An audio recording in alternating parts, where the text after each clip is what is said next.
Good evening, racing fans, and welcome back to the channel for another one of our weekend previews. I am back again with my two wingmen, Jaime Wrenn and Liam Firkin.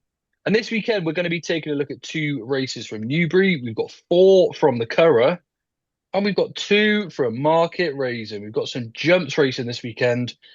I actually am really looking forward to it, lads. It's about time we heard some of these horses brush through some of those fences again. Pretty competitive racing. And then at the end of the episode, we are going to drop our usual weekend lucky 15. Two from Bef- Newbury as well, Joe. Wake up, Joe. Hold I on. think I Is, said, is that co- is that coffee I'm, working?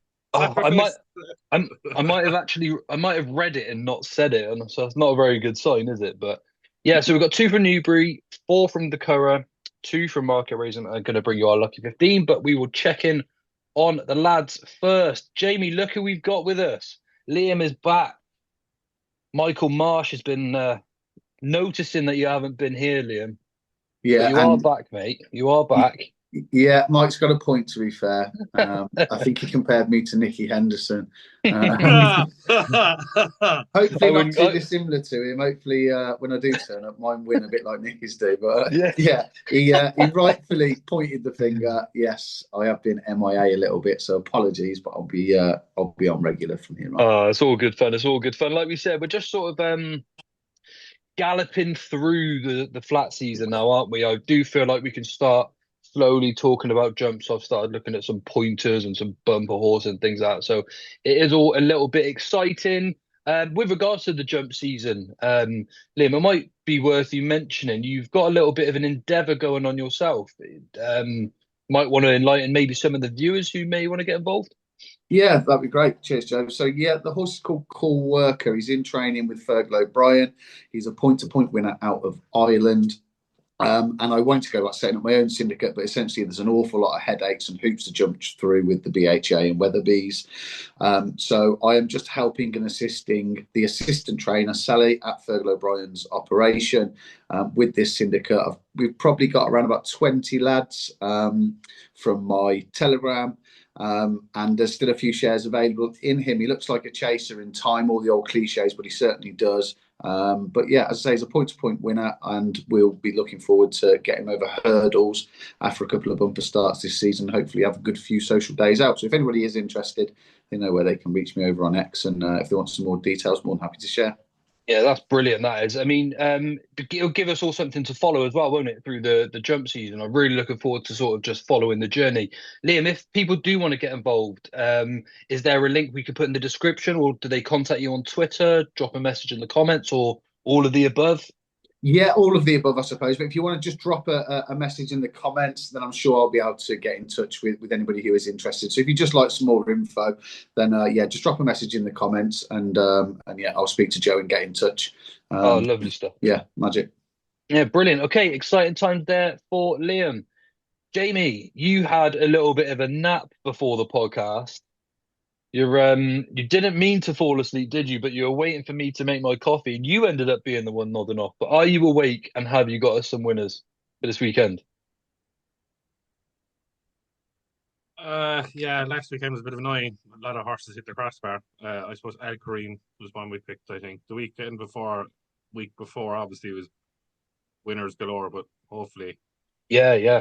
hopefully, Liam back on the pods is just, he's lucky to be with us because he's the tipster and all that shite. Like, do you know what I mean? Like, but no, he might join me when he's back here. So, I have to be very careful. Yeah.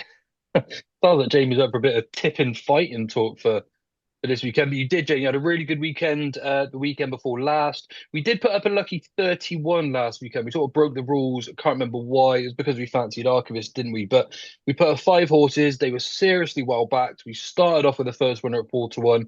Then we were a little bit unlucky with the rest. But we can move on and maybe we'll try and find you a few extra winners for this weekend. As I mentioned in the latest episode, I will just mention a couple of updates that we are going to bring on the podcast um, with regards to the jump season. Just for anyone that maybe missed the latest episode, we have loads of new stable tours booked in, over 10 for the new season. We've got special guests. We're considering doing some live shows now. We're going to add some new segments, and we're going to start adding some fancy graphics for you on the screen as well, just to spice things up a little bit more. But let's get on to the good stuff now, then, gents. We've got some pretty decent racing. We'll start at Newbury this weekend. Couple of group races actually at Newbury. In fact, no, we've got one group race, and then we've obviously got the super sprint. So some really good racing across the cards. We are recording this before the declarations, so please do just keep that in mind. And the ground at Newbury is currently good. We start in the 257, the Group 3 Hackwood Stakes over 6 furlongs. This is actually a really nice race. Regional is the favourite here, gents. Is he the consistent horse in this field? Looks likely to turn up. Is he the right favourite, Liam? Or, I mean, to be fair, this probably isn't going to be your sort of punt. But have you had a look at the favourite anyway? Yes, yeah. Obviously, I was very keen on American Affair Ascot, so any sort of form lines that run through him, Yes. I'll generally take a bit of a look at, which will probably, which and I'll get onto my, one of those further down the card that I've taken a bit of a fancy to, who has form with him. But yeah, I think you're right in what you're saying, Joe. I think he is the rightful favourite, that third at Ascot. He, in this sort of size field, he probably would be a little bit on the short side for me. But I know there were some kind of 6-1 around earlier in the week. So if anybody's already taken advantage of that, then good luck to them. That's a very decent price. Yeah. But yeah, rightful favourite for me, Joe. Jamie, Elite Status won this last year, and Regional was actually 4. But this year, Elite Status doesn't necessarily look like he's trained on to me. He was bad at York. He was even worse at Ascot. And he was a horse that was sort of breaking course records last year. Would you be in sort of, I mean, I'd see a reverse of form here. I do think Regional is the right favourite out of these two. Before we get a selection, unless yours comes from here, what do you think of the front two in the market? It all depends on the race last year, Joe. Really, the first, second, third, and fourth are all in it. Elite Status won it. Lake Forest hasn't been great this year since beating Lazat over in Australia. Kind of Blue hasn't been great. Beat 1-2 on debut. Yeah, terrible. At Shanty, and he was desperate at Newcastle. Region consistent. Obviously, third to Believe It Made down, third at Ascot as well.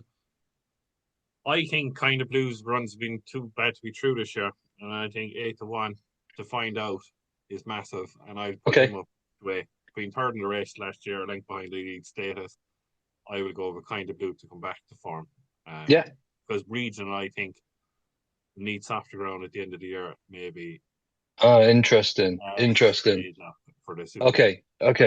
For their sprint, the Sprint Cup with Haydock, I think is his ultimate game to get another Group 1 on his CV. But I'd go Kind of Blue. Tentative vote each way, 8-1.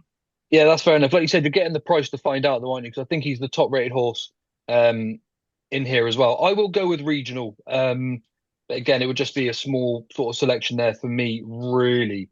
Right, we'll actually move on to the Weatherby Super Sprint next for over 5 furlongs for the 2-year-olds. This is the 3:30 at Newbury. Havana Hurricane is the favourite here for Eve Johnson Houghton, an official rating of 100, which does actually leave him clear. Either of you, is he the idea of a winner here for you two? Feels quite short in a race like this, that sort of price, doesn't it? Could get messy, could find a big price 2-year-old that outruns their odds. You know, there's some nice fillies in here with some weight allowance too. Favourite backer, anyone in here? Wouldn't be for me. No, normally I think the draw might end up being quite significant if anybody likes to read into those particular stats. So the last 10 winners have all come from stall 10 or higher. So for the last decade. So if you are on Havana Hurricane and then gets drawn 1, yeah, sure. Maybe you start panicking. But I did look through this field, Joe. I was trying to find something at a price, and I was just struggling. I don't think they're a great crop. Yeah, no, that's fair enough, mate. That's fair enough. Like I said, we don't like to put things up as well just for the sake of it. And like we said, we are doing this before the declarations. This could cut up quite a bit at the moment. Jamie, I'm a big fan of the second favourite here, Anthelia for Rod Millman. Won the first 3 starts over 5 furlongs before she was stepped up to 6 and just found it a little bit of a stretch. She just looks like a pure sprinter to me. She isn't that far off Havana Hurricane with regards to ratings. And perhaps if she stayed at 5 furlongs last time out, she might even be over 100. I think she's probably better than that. And I think she could be one of these horses that takes like Rod Millman to Deauville and then Longchamp and runs in some of these group races over there. So I'd like to see the filly run well. Um, any same line of thinking to me there, or have you got a different horse in mind? It's quite simple, Joe. One on debut. Obviously, Manxman didn't do much for the form at in the July Stakes at Newmarket last week, but the way it won the Windsor Castle, it should have beaten Manx, whatever that horse, Maximo, sorry, at Epsom that day, just starting from the start. The only other horse I fancy, and she's getting gets loads of weight, is the Richard Hugh horse. Is 12-1 our Cody, who made all the last day Windsor. Okay. I was enough one by 3.5 lengths. 12-1 each way to find out. Gets what, £11 from Havana Hurricane. You kind of have to look at that. Jocked up as well, like jocked up too. I have to look at that, but I'd be very disappointed if Havana Hurricane doesn't win here. And on to White, possibly tilted to Nunthorpe. Yeah, okay, interested. There is the top weight here. So I'm pretty sure Richard Hannon's got a really good record in the race. I can't remember how many times, but I'm sure he's won this literally 4, 5, or sort of 6 times in the last X amount of years. I'm sure he won it with that horse called Gubbus. He might have even won it with was it Tiger Tail he had or something like that at one point, not too sure. But anyway, it's interesting that he hasn't really got much in here. However, he has Rakeb jocked up by Sean Levy. Um, this was a horse that was only 3.5 lengths behind Saba Desert in Italy in the superlative stakes. You know, that could turn out to be nice form. And before that, at 100-1, he was only seventh behind Gustard in the Coventry, and this was only by about 3 or 4 lengths. It's not poor form, to be honest. It's quite strong. The only worry I would have here is that he's run twice in May, even though he won over 5 furlongs. He's run twice in July. He's run twice in May, twice in June, and if he runs here, that's going to be now twice in July. It's just a lot of runs, but he could be worth a little punt each way. But I do think that filly for Rod Millman here, this Amphelia, is could be a little bit special, and the 6-1 each way is a little muggy sort of bet that I do quite enjoy getting involved with. So There Amphelia for were me. vibes earlier in the week that Ali Shuffle was working extremely well at home, supposedly. Okay, Just running. take that from what you will. Obviously, we know that sometimes these trainer quotes can be absolute Well, nonsense. But I know they were really keen with the progress, early on this season. So there could still be more to come, couldn't there? I love Carl Burke as well in these sort of races. I think he's become a really good target trainer. He's probably had this as a plan, if so. I'm sure this is I mean, even at Racing Club, we got a horse called Lucky Luna, and she was going to sort of come to this race. It is a race that you will map out a long way out. I'm sure it's 100 grand to the winner or 200 grand to the winner as well. So they're pretty big like that. So yeah, interesting run it there too.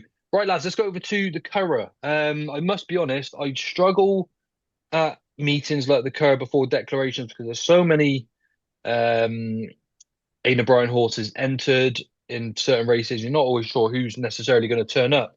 But we will start by taking a look at the 235, which is the Group 2 Railway Stakes over 6 furlongs. And Jamie, this is a filly that you will like quite a lot as True Love. She obviously won the Queen Mary. A good friend of ours, Sean Dunn, was also one latching onto this at bigger prices. Liam, I think you might have backed True Love as well to win the Queen Mary.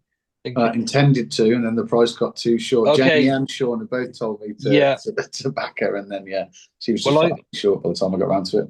That's fine, mate. I'm in the same boat as you in that case because I missed the price too. But she won well. Jamie, she's 8-11 here. She's also got former Gustard, obviously the Coventry winner, only 3/4 of a length behind him. She's the likeliest winner here, isn't she? I don't know what she runs, Joe. Okay. That's the problem. I think she's a 5 furlong horse, not a 6 furlong horse. But look, she's way better than all these on form. The extra furlong, probably would have beaten Lady of Man probably on debut if it was 6 furlongs that day. I would say. Okay. Obviously, second, obviously, warm order favourite, beaten by Gustad at Nev and then went on to win the Queen Mary. But if she doesn't turn up, there's only one winner this race to reverse the form at all. They learn to discover for Geraldine is Puerto Rico. Interesting. Brian, Okay. he's 5-1 to find out. I'd love if True Love went away from this race. I backed Puerto Rico today because I didn't think True Love was going to run. Okay. To be honest. Like good form on debut. It was obviously behind Flushing Meadows and the Piper's Call, but Learn to Discover has good form with a couple of Aidan O'Brien fillies that are like beautify and compose music going forward. But Learn to Discover beat Puerto Rico the last day at the Curragh and the Friday of the Derby weekend, and Puerto Rico should have won. Rymore was a pain to get her out. Yeah, I backed it today for the time that I didn't think True Love wasn't going to turn up, but I want to find out she might not. But I think if there's no True Love, Puerto Rico is an absolute certain. Jamie, I was hearing earlier in the week that it was absolutely chucking it down all week in Ireland. Is there any way this ground changes at the Curragh by the weekend? I doubt it. Most of the rain is gone. No, I'm left side of the country. Clarny is officially soft ground at the moment. I don't understand it after the good 30 degrees weather we had. Killarney's near your side, isn't it, as well? Yeah, Killarney's of your side, yeah. There's the opposite side to where Leopardstown is, like just below Leopardstown and Naas and all that, and Punchestown, whereas the Curragh is. So they might get that, but if there's no rain at the moment, I'd say it'll be anyone goodish, good to soft ground, maybe Liam by thing, and it wouldn't bother me at all. No. Do you think that's why they might not run True Love then, if the ground changes? Maybe. But if I'd be delighted if they don't, because I'm perfect. Yeah, sure. Okay, lovely. Liam, anything to sort of add to this race? Again, this isn't a bet for you, is it? I think True Love's the most likely winner. I wouldn't really want to be taking her on. I'd advise people to listen to what you and Jamie have got to say on the matter, to be honest. Fair enough. Well, I'm in the same camp as you, to be fair, not too sure. So we'll go with Jamie and cheer on Puerto Rico. Right, on to the 305. The Barberstown Castle Sapphire Stakes over 5 furlongs. The Group 2, headed by Magira here, who won the Temple Stakes. Some seriously strong form ahead of one of Liam's favourites there, American Affair. Also beat Washington Heights, who's obviously come out and won really well since. Liam, this again, if you had a look through this field, there is a little bit of value potentially further down if you can make a case for one. How have you come up here? The only one that I did have a brief look at, and I'm not sure how much of a case I can make, is Magnum Force. I'm not sure he's going to much prefer being on the dirt. Obviously, that's where all of his best forms come from. He hasn't set the world like this season, but if he did return to form, Joe Lyons has been in much better form the last couple of weeks. So if that is a little bit of a turn for the stable as a whole, then maybe he could outrun his odds. But at a bit of a price, I think maybe around about 10s, he'd be a tentative each way poke. Whether I'll even part with any of my own money on that though, Joe, I'm not too sure. So yeah, pretty tentative. Yeah. But yeah, Magnum Force, the only one that that caught my eye. Sure. Now I know you just for anyone listening, Liam did just say this is a tentative selection, but just a question then.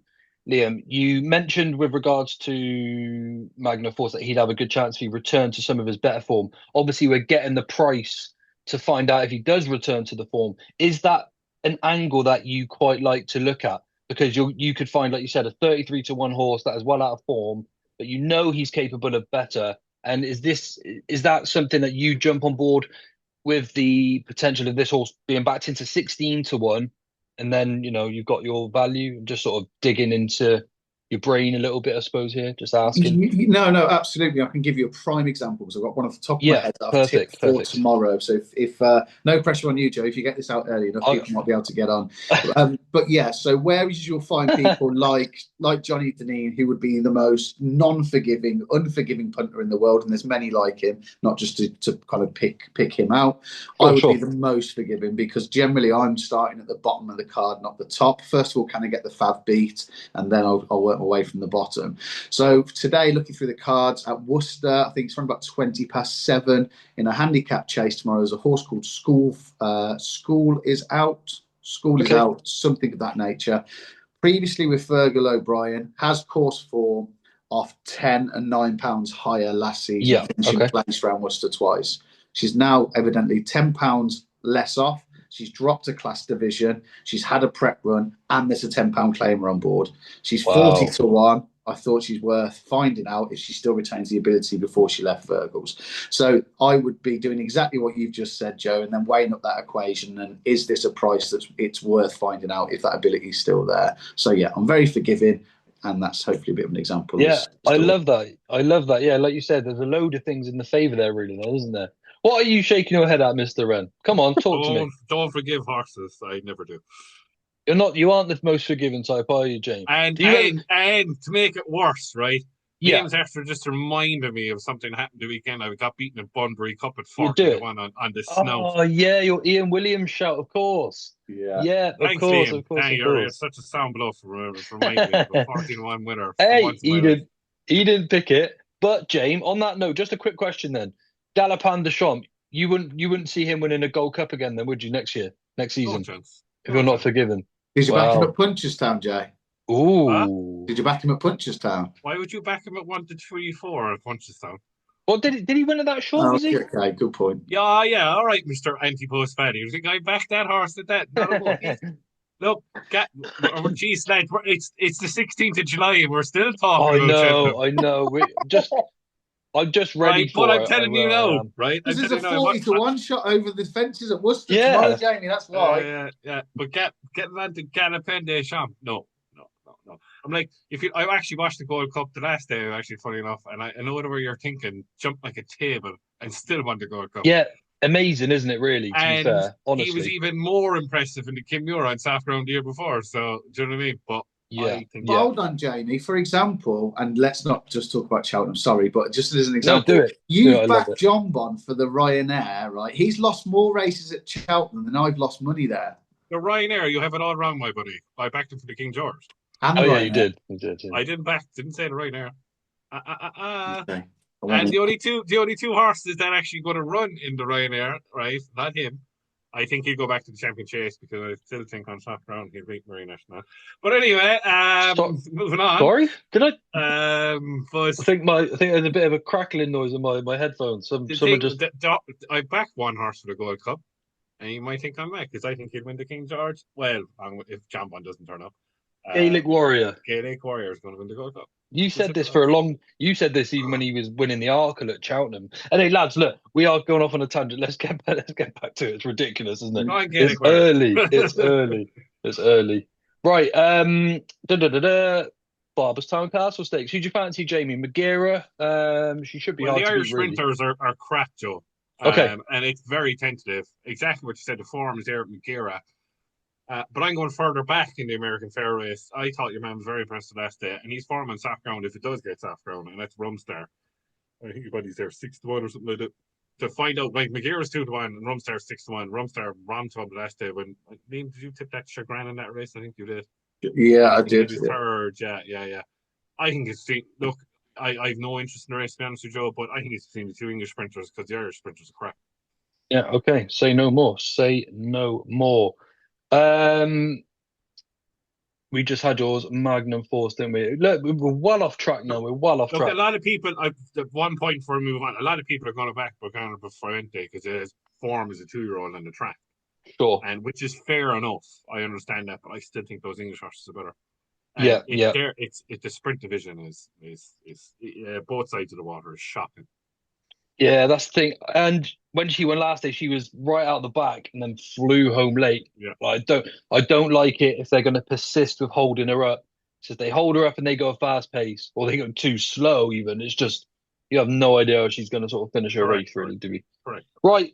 One of the highlights of the day over at the Curragh is, of course, the Irish Oaks. Look, we've got Mini Hawk here at 1 to 3, obviously winner of the English version. Whirl at 5 to 1. We might take the long way at 11 to 2. Again, then you've got like Bedtime Story, you've got Island Hopping. Is it just a penalty kick for Mini Hawk, really, Liam, this? This sounds so bad given it's a Group 1. This is garbage. It is. Nine runners, 6 of which are trained by Aidan O'Brien. You've got a 1 to 3 favourite. I could not care less. I really like Bedtime Story as a horse. Really like Bedtime Story as a horse, but potentially on softer ground and other targets further down the line. Okay. Yeah, she would. Oh, Liam's gone. He may come back. I'd say you press the button on his phone by accident to leave. Yeah, that's okay. I heard a little bit of a ring ding, so you may have had a call come through. Yeah. Jamie, Mini Hawk and Whirl, are they both going to run here? Probably. Or I'd say they might. I'd say so, but I thought Whirl to go to the Yorkshire Oaks, which is very, very annoying, but because it won the Musadora. I think World probably better over 10 furlongs, and I might be talking nonsense there, but I think Mini Hawk will win, obviously Mini Hawk, and I back Mini Hawk to win the Arc. Oh, I think interesting. it's 4 Arc this year. Yeah. What more can you say? It's just a penalty kick, really, and onto the Arc to triumph.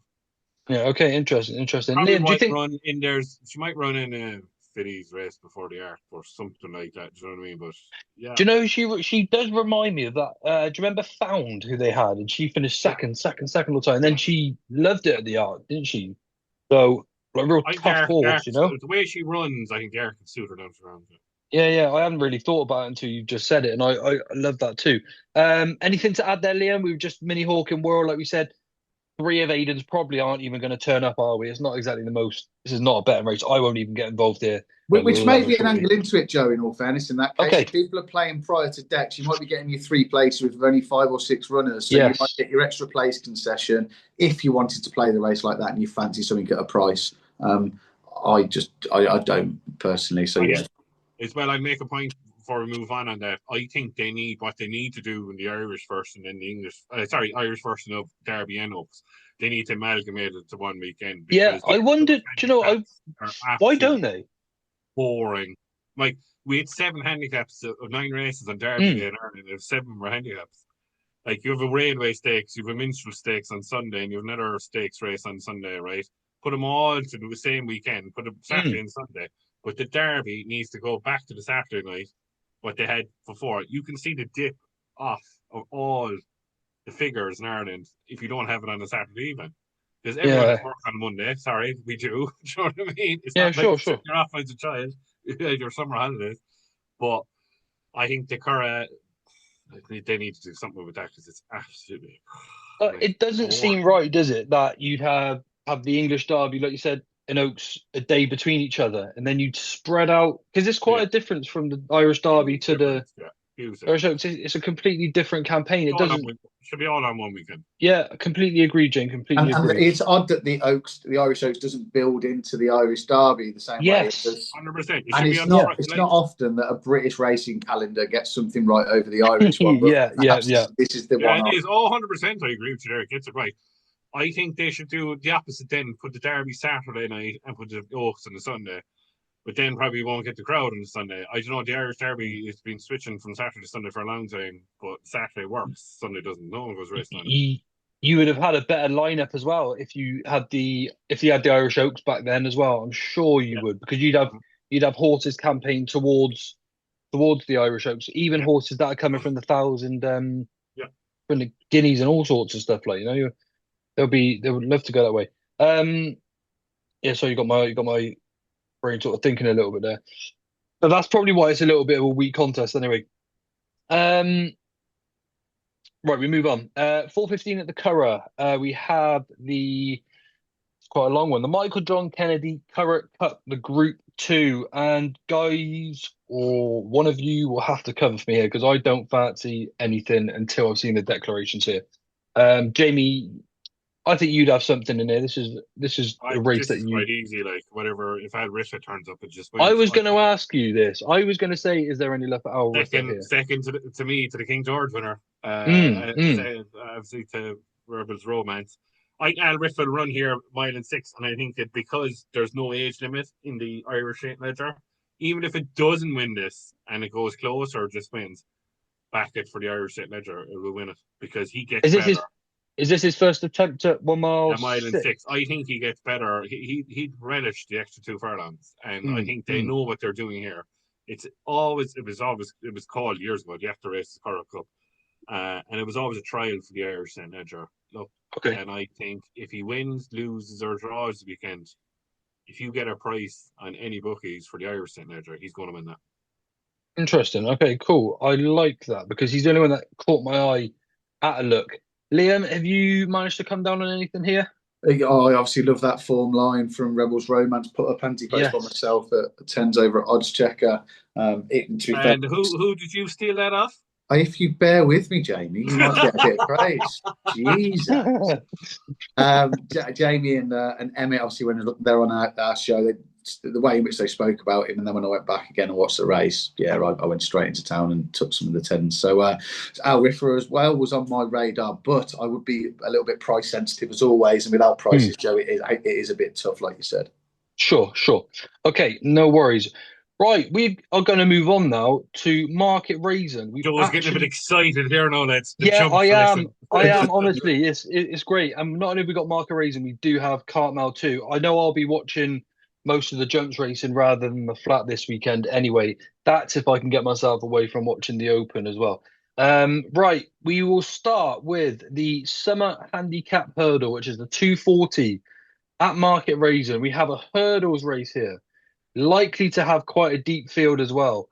I think at this time of the year, when you see some horses like this, you can tell who are being potentially sort of primed for this. You know, these are sort of target races, aren't they, for certain trainers?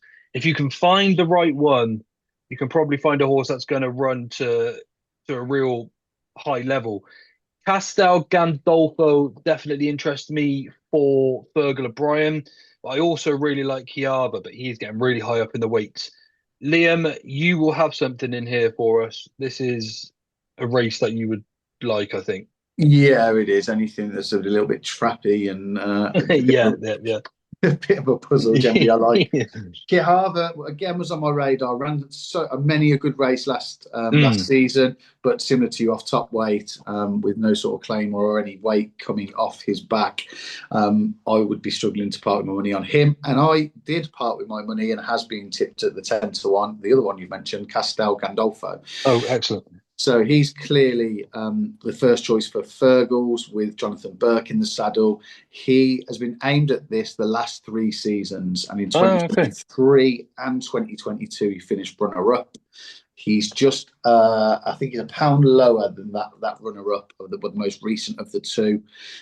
He has been rated as high as 127. He's now back down to a mark of 122, and he's a dual course and distance winner around here as well. So yeah, I think he's got a lot in his favour. I saw him working on the gallops, and he looked in good nick. I wouldn't be a judge of what he's really doing coming up that hill at Fergals, but yeah, when I was there, I saw him putting in a few bits of work. So yeah, Castel Gandolfo for me at tens. Lovely, nice price there as well for a dual course and distance winner. Jamie, who have you got for us then in the summer handicap? It's 2 tentative votes, really, Joe. There's 2 I like in here, and one is for James Owen. So James Owen has a lot in this, but one is Cavern Club. He won when I came to you, the Paddy Power meeting, didn't he? Did he win that day? He ran, remember that? Remember the race with Plysage, Flo, and he ran in the race. He didn't win. He didn't win. Did he not? No. He won. Didn't he beat Reckless Eric? I think he did. Yeah. No. Reckless Eric beat him. Did he? Other way around. Eric won the last race. Yeah. Right. Remember? I just remember. I do. Yeah. Was he third? Yeah. Was he third? He was second, wasn't he? He was second. He ran at Doncaster then early in the season, towards the end of the season last year, and he won.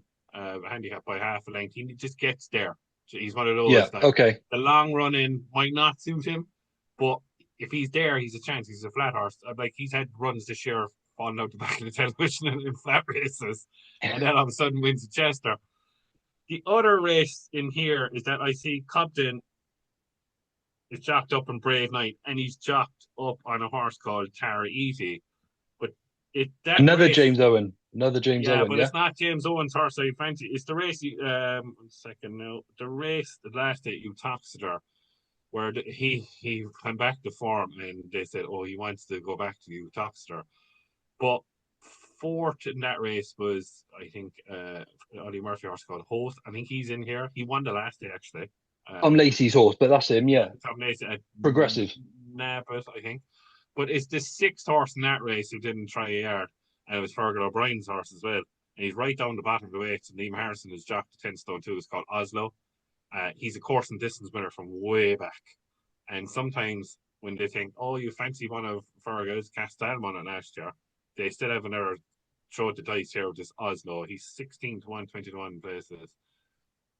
Those two for me, Cavern Club each way and Oslo. I'm starting to come around to this Oslo because I think there's definitely a race in this after winning over course and distance ages ago. Yeah, that's interesting. Same owner as Castel Gandalfo Correct. as well. Nick Correct. Brereton, that sort of thing. So that'll be He no, that'll be and he has no weight. yeah, yeah, interesting. I like the cases made for those. Um, Brave Knight is definitely interesting here. I am one that often looks past Paul Nicholls' horses quite quick these days, but they gave him a spin on the flat just a week ago, and they've got Harry Cobden jocked up. Now they do tend to jock up their horses quite early, so it might be nothing. And I would probably wait for declarations, but if Brave Knight goes here, I would suggest that Paul Nicholls has said, "Hang on, we've got a nice little pot to chase. Let's have a go and see what we can get." So I will side with Brave Knight for now. Okay, and then we will go on to the Summer Plate Handicap Chase, 2 miles 5.5 furlongs. Again, before declarations, we do have good ground here. I've got quite a strong fancy in here, but I will pass the button to one of you boys first. Come back to you, Jamie. Is there something that stands out? Our good friend Det Carroll has Candana Mm. running here. He's £5 out of the handicap. He's He's been a well good back. horse, though, isn't he? He's a He's been good well little back. horse. No, he wouldn't be for me. But look, I best of luck to them. I hope they have a great day out, and they Definitely. deserve it. Favorite pound lower than last year. Won really well. He was 1,381 last year. He's now 1,37. Target all year. Bowing up for Murphy. What's not to like? 5-1. But I'm going to go with Gavin Cromwell here all day long. He's 10-1, and Ali Sachs Hank.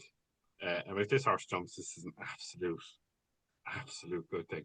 One on he's chased like and Tom Patrick by a length. He should have won by 10.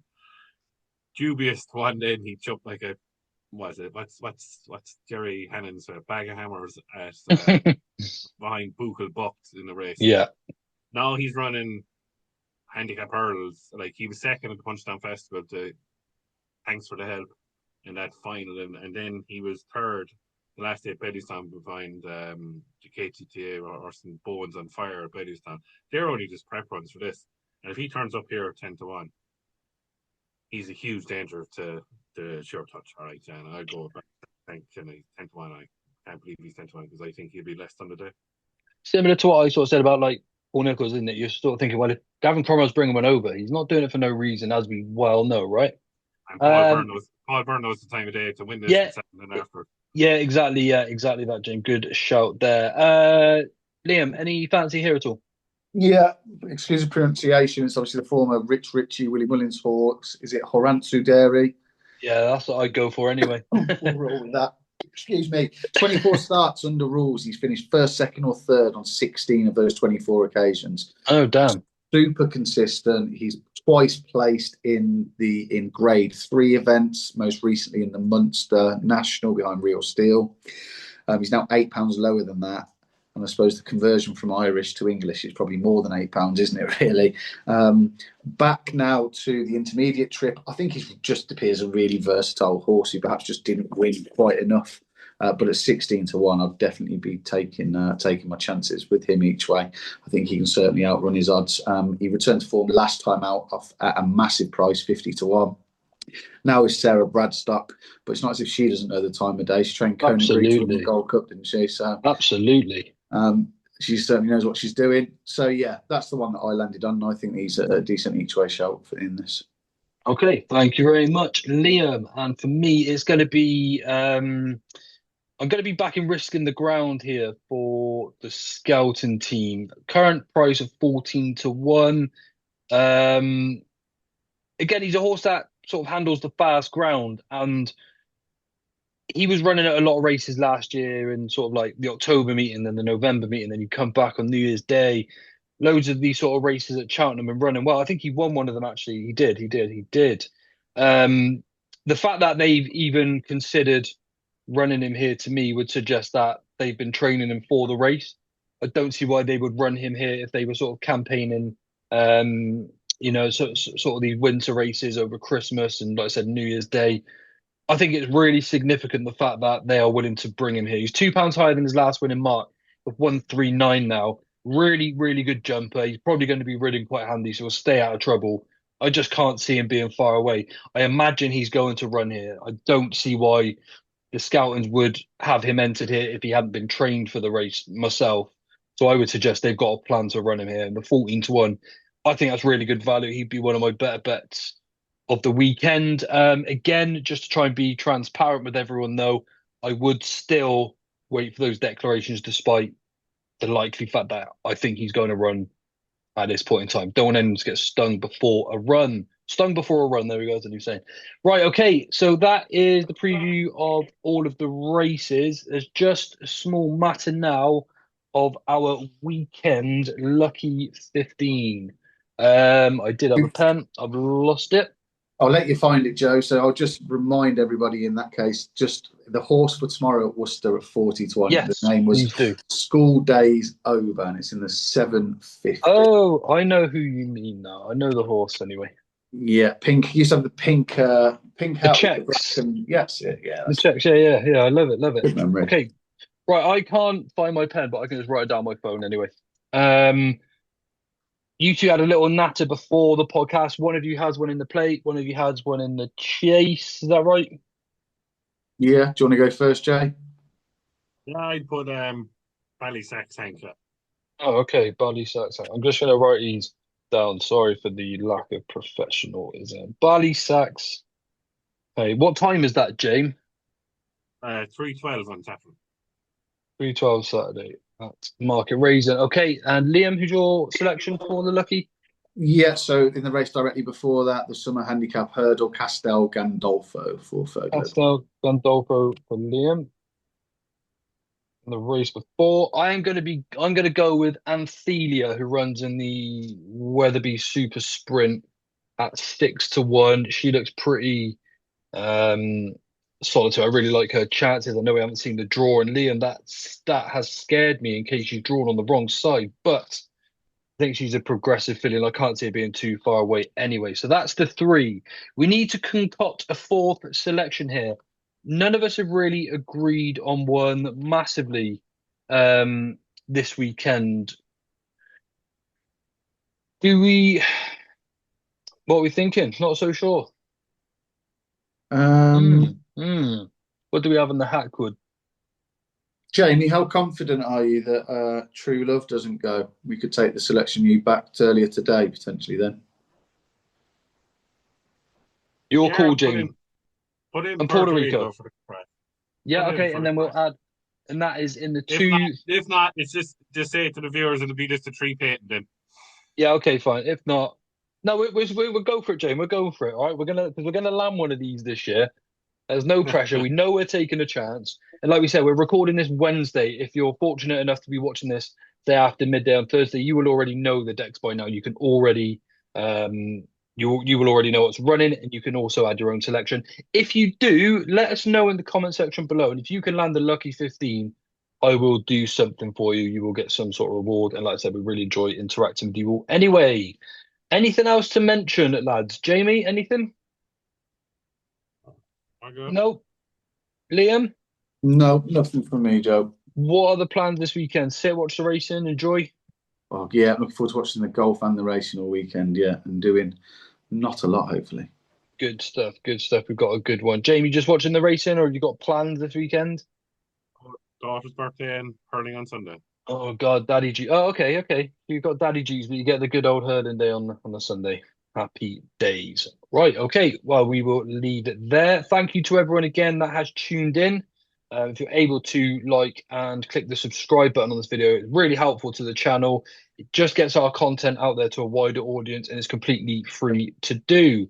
Thanks, everyone, once again. Thanks to my two wingmen, Jamie and Liam. We'll be back again next week. Can't think what racing that we do have next week, but we will. Glorious Goodwood.